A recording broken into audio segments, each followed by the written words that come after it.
नमस्कार, स्वागत है आपका। आप देख रहे हैं न्यूज 24। मैं हूं आपके साथ आशा झा। दशहरा पर रावण दहन, कई शहरों से तस्वीरें सामने आनी शुरू हो चुकी हैं, दिखाएंगे आपको। लेकिन इस वक्त आइए सीधा आपको लिए चलते हैं, योगी आदित्यनाथ संबोधित कर रहे हैं। महंत दिग्विजय नाथ जी महाराज उस परंपरा को लेकर के चले थे। उससे पूर्व ब्रह्मलीन महंत ब्रह्मनाथ जी महाराज, बाबा गंभीरनाथ जी महाराज, और ये परंपरा सैकड़ों वर्षों से उसे पीढ़ी दर पीढ़ी एक परंपरा से दूसरी परंपरा तक पहुंचा करके चेहरे बदलते गए, लेकिन रामलीला का मंचन अनवरत उसी रूप में आज भी यहाँ पर होता है। और विजयदशमी के अवसर पर मर्यादा पुरुषोत्तम भगवान श्री राम क्या राष्ट्रगीत के माध्यम से हम सब अपने वर्तमान पीढ़ी को एक ही संदेश देते हैं कि हमें सदैव सत्य, न्याय और धर्म के मार्ग का अनुसरण करना है।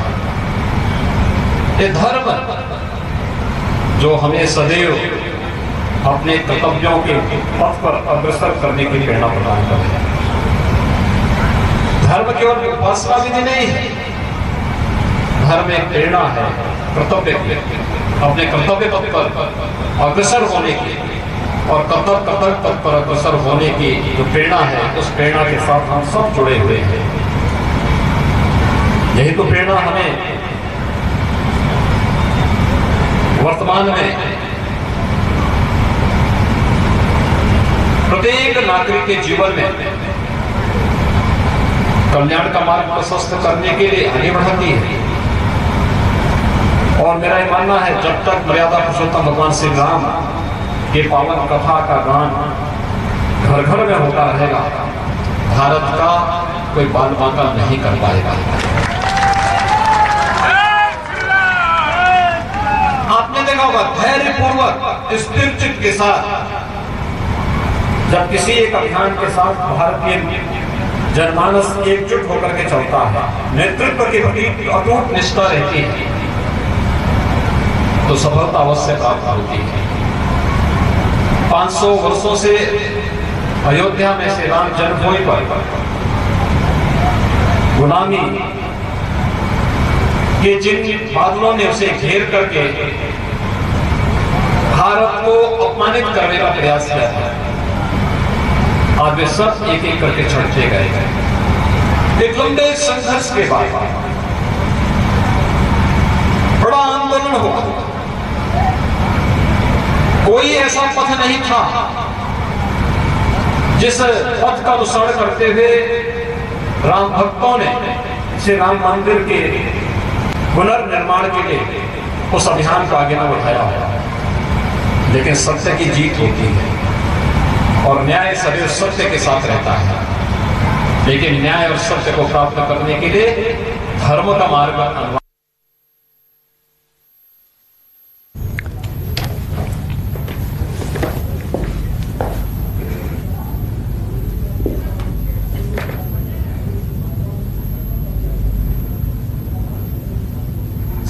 भव्यतम मंदिर होगा अयोध्या में भगवान श्री राम का बनने वाला मंदिर।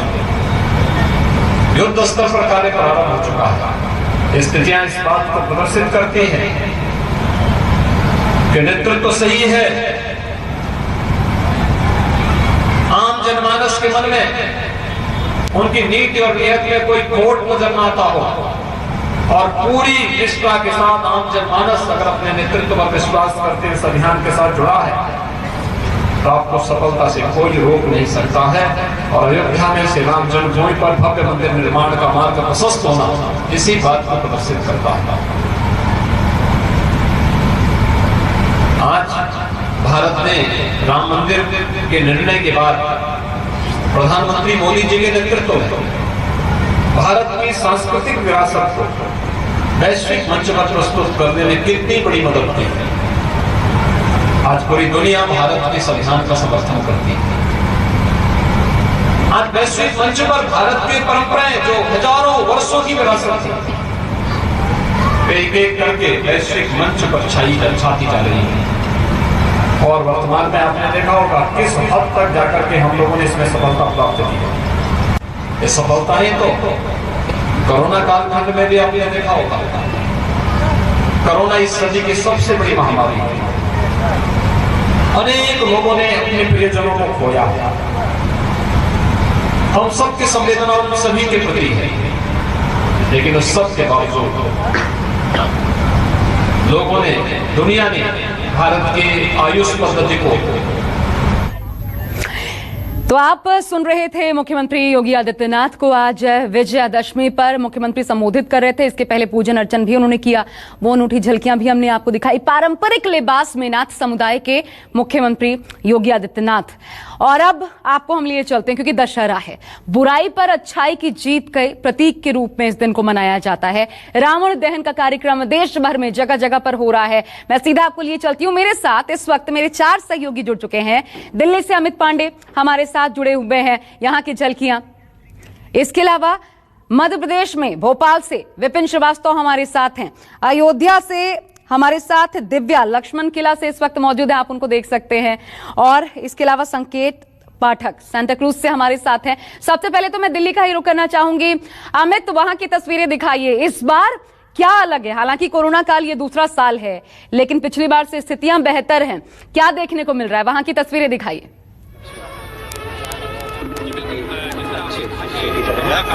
और लोगों को त्योहार भी मनाना है। पिछले साल ये अनुष्ठान नहीं हो पाया। इस बार दिल्ली के रामलीला ग्राउंड में जो लाल किले में है लव कुश रामलीला ने आयोजित किया है। मुख्यमंत्री अरविंद केजरीवाल जो है वो मंच पर पहुंचे हुए हैं और रामलीला देख रहे हैं। पहले के मुकाबले काफी चीजें बदली हैं, क्योंकि कोरोना काल है और गाइडलाइन है उसका ध्यान रखना था। दूसरी बात कि प्रदूषण सरकार ने पहले कह दिया था कि पटाखे का इस्तेमाल नहीं होगा, तो रावण दहन होगा, उसमें पटाखे का इस्तेमाल नहीं होगा। इसमें लाइट ये रावण का दहन। अमित, आपकी आवाज बहुत स्पष्ट हम तक नहीं पहुंच पा रही है, क्योंकि शायद वहां पर आवाज बहुत ज्यादा है। और इस वक्त लेकिन जो मंचन हो रहा है, अमित मैं वापस आपके पास आती हूँ, आपकी बात भी सुनेंगे क्या डिफरेंट है। लेकिन जो मंचन हो रहा था उसकी तस्वीरें जरूर आपने दिखाई। एक बार अयोध्या का रुख कर लेते हैं। वहां से हमारे साथ है दिव्या। और लगातार आपके माध्यम से वहां की जो रामलीला है वो हम दर्शकों के बीच पहुंचाते रहे हैं, क्योंकि सबसे खास हो जाती है अयोध्या की रामलीला। तो इस बार वहां पर आज विजयादशमी पर क्या खास? आपसे युद्ध करने के लिए व्याकुल हो रहा हूं। देखिए 6 अक्टूबर से अयोध्या के इस लक्ष्मण किला पर रामलीला हो रही है। इस वक्त सीधी अगर मैं आपको स्टेज की तस्वीर दिखाऊं तो इस वक्त राम के साथ उसकी पूरी वानर सेना जो है वो युद्ध की तैयारी कर रही है। इससे पहले रावण स्टेज पे आया था, बड़ा भक्त माना जाता है रावण, और उसने शिव से पूरी तरीके से अपना गुस्सा निकाला था, क्योंकि वो इस समय तक समझ चुका था कि उसके अहंकार का अंत आने वाला है। इस वक्त रावण को प्रतीत हो चुका था कि युद्ध में वो मारा जाएगा, और यही गुस्सा वो शंकर भगवान के सामने जो है वो निकालने के लिए इस वक्त स्टेज पे आए थे। और इस वक्त भगवान श्री राम अपनी पूरी वानर सेना के साथ हैं। और यहाँ पे आप रावण पूरी हो चुकी है। जो अच्छा दिव्या, जल्दी से बताइए वक्त क्या है वहां पर रावण दहन का? हम राम की नगरी में हैं, जिसकी वजह से आज यहाँ और हम हैं। देखिए सबसे पहले तो मैं देखिए रावण दहन का वक्त बताइए और कौन मुख्य अतिथि रहेंगे? जी, रावण दहन हमारी रामलीला में 7 बजे हो जाएगा। और इसी के साथ इस रावण दहन के समय यहाँ के सांसद श्री लल्लू सिंह जी व अयोध्या के कमिश्नर अग्रवाल जी मौजूद हो गए। 7 बजे रावण दहन का समय है। अयोध्या में केवल रावण का ही पुतला जलाया जाता है, ना कुंभकर्ण ना ही मेघनाथ, केवल रावण का पुतला जलाया जाएगा 7 बजे। प्रधानमंत्री नरेंद्र मोदी ने भी अपना शुभ संदेश जो है वो इस अयोध्या की रामलीला के लिए भेजा है। तमाम सांसद, तमाम कलाकार जो हैं वो इस रामलीला में अलग अलग किरदार निभा चुके हैं। आज अंतिम दिन है और इस वक्त तैयारियां जो हैं वो पूरी हो चुकी है। और बस अभी अगर मंचन की बात करें तो राम की वानर सेना के साथ युद्ध की तैयारी हो चुकी है, और युद्ध होगा और उसके बाद रावण वध, और उसके बाद हम रावण दहन जो है वो देख सकेंगे। दिव्या बने रहिएगा। एक बार विपिन श्रीवास्तव का भी रुख कर लेते हैं। मध्य प्रदेश भोपाल में विपिन हमारे साथ मौजूद हैं। विपिन, ठीक आपके पीछे हम देख पा रहे हैं वहां पर रावण दहन होना है। अभी शायद शुरुआत हुई नहीं है, पुतले नजर आ रहे हैं। वहां बताइए जरा कितने बजे, टाइम क्या है, मौसम कैसा है, कितने लोगों की मौजूदगी है, कौन खास मेहमान पहुंच रहे हैं? बिल्कुल आशा आपको लगभग पूरी हो चुकी है। तकरीबन 10 से 15 मिनट का वक्त लगेगा, जिसके बाद यहाँ पर का दहन होगा। कुछ देर बाद यहाँ पर रामलीला का मंचन होने वाला है। समय भी यही तय किया गया था 6 से 6:30, लेकिन आज बुराई पर अच्छाई की जीत का त्योहार है और इस त्योहार को हर कोई देखना चाहता है, लेकिन इस बात का ख्याल रखना पड़ेगा कि कोरोना का दौर है, सोशल डिस्टेंसिंग का पालन करना पड़ेगा। लोग यहाँ पर पहुंचे हैं, मैं आपको तस्वीरों के जरिए दिखाता हूँ, क्योंकि रावण है गाइडलाइन के यहाँ पर मास्क जो है प्रतीकात्मक तौर पर रावण को भी मास्क पहनाया गया है। और जो वैक्सीन है, जिसको कहा जा रहा है कि कोरोना की जो वैक्सीन है वो एक ढाल के तौर पर है, उसी तरह यहाँ पर भी रावण को जो ढाल पहनाई गई है, ढाल दी गई है, उस पर लिखा गया। और यहाँ पर जो दर्शक हैं जो देखने के लिए वो यहाँ पर बड़ी संख्या में पहुंचे हैं। हालांकि पूरे तरह से इस बात का ख्याल रखा जा रहा है किसी की तरफ से कि कोरोना की गाइडलाइन का पालन किया जाए।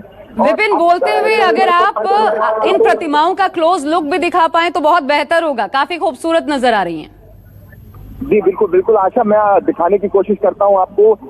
बड़ी हालांकि इस बार जो है जो रावण है उसको उसकी हाइट थोड़ी कम कर दी गई है। और मैं आपको बता दूं कि इससे पहले 100 से लेकर 150 फीट तक के रावण हुआ करते थे, लेकिन इस दफा 50 फीट का रावण यहाँ पर दिख रहा है। और कहीं ना कहीं इस बात का ख्याल भी रखा जा रहा है कि जो त्योहार है, क्योंकि पिछले जो त्योहार पड़े थे इससे पहले उस त्योहार में दशहरा का त्योहार बड़ा फीका रहा था, इसलिए ये पहला मौका मान सकते हैं कोरोना के काल के बीच में कि जब लोगों को दशहरा का देखने का मौका मिल रहा है, रावण दहन का देखने का मौका मिल रहा है। तो ये मैं आपको तस्वीरें दिखा रहा हूँ आशा, रावण को देख सकते हैं, मास्क पहने हुए रावण को देख सकते हैं आप, और साथ में मेघनाथ कुंभकर्ण यहाँ पर आप देखे जा सकते हैं।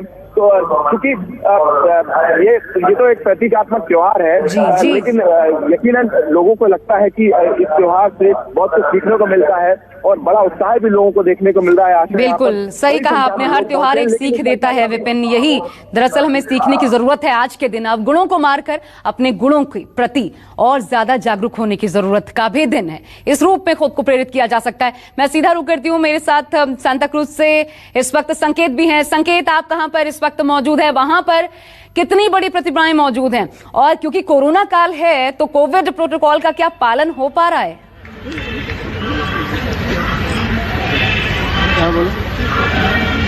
जी बिल्कुल आशा, मैं आपको बताऊं कि मुंबई में इस वक्त बहुत ही सीमित तरीके से रावण दहन का कार्यक्रम किया जा रहा है। मैं आपको सीधे तस्वीरों में दिखाऊं कि यहाँ पर देखिए रावण की ये आप पुतला देख सकते हैं।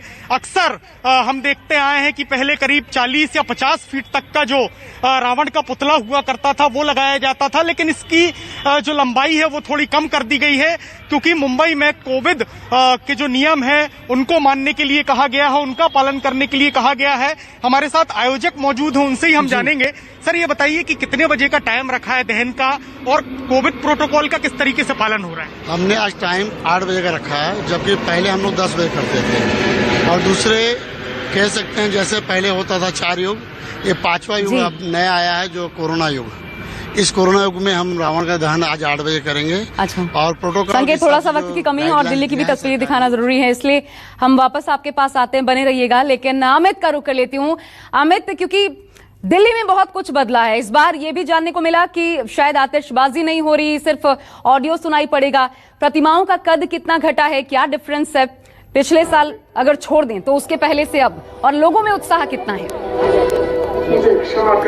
जी बिल्कुल, उत्साह लोगों के अंदर है। अगर हम कोरोना की बात करें तो कोरोना की मार इस बार जो रावण पर भी पड़ी है। हर साल 150 फीट का जो पुतला बनाया जाता था रावण का, कुंभकर्ण और मेघनाथ का, इस बार उसको कम करके 50 फीट का बनाया गया है। तो ये एक जरूर मार है कोरोना की। और लोगों की अगर बात करें तो पिछले साल लोग ये दशहरा नहीं मना पाए थे, नहीं देख पाए थे। इस बार जो भीड़ है वो खासी दिख रही है, लेकिन जो आयोजक हैं वो इस बात का ध्यान रख रहे हैं कि ज़्यादा भीड़ ना हो पाए, क्योंकि कोरोना के प्रोटोकॉल के तहत, जो कोविड का प्रोटोकॉल है उसके तहत ही इस पूरे रामलीला का आयोजन किया गया। क्योंकि दिल्ली में कई 300 से ज़्यादा रामलीलाएं होती थी, लेकिन इस बार चंद रामलीलाओं को ही परमिशन मिला है, क्योंकि स्पेस का भी देखना एक बहुत अहम होता था। और इस बात का ज़्यादा ध्यान रखना है कि किसी भी तरह का कोविड प्रोटोकॉल का उल्लंघन ना हो। अगर अब इस तस्वीरों में दिखाएं तो आप देख सकते हैं कि मंच पर जो है थोड़ी देर में जो रावण है उसमें मुख्यमंत्री अरविंद केजरीवाल रावण के पुतले को दहन करेंगे।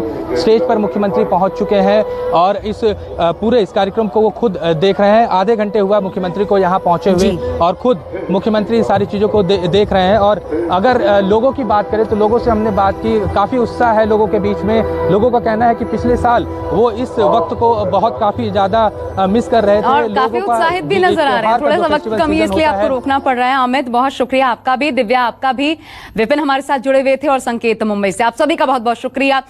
तो बुराई पर अच्छाई की जीत का प्रतीक आज का दिन, अपने गुणों को मारने वाला दिन और अपने गुणों को निखारने वाला, इस रूप में विजयादशमी का पर्व पूरा देश मना रहा है। एक छोटा सा ब्रेक इसी के साथ ले रहे हैं, खास झलकियां दिखाते रहेंगे आपको।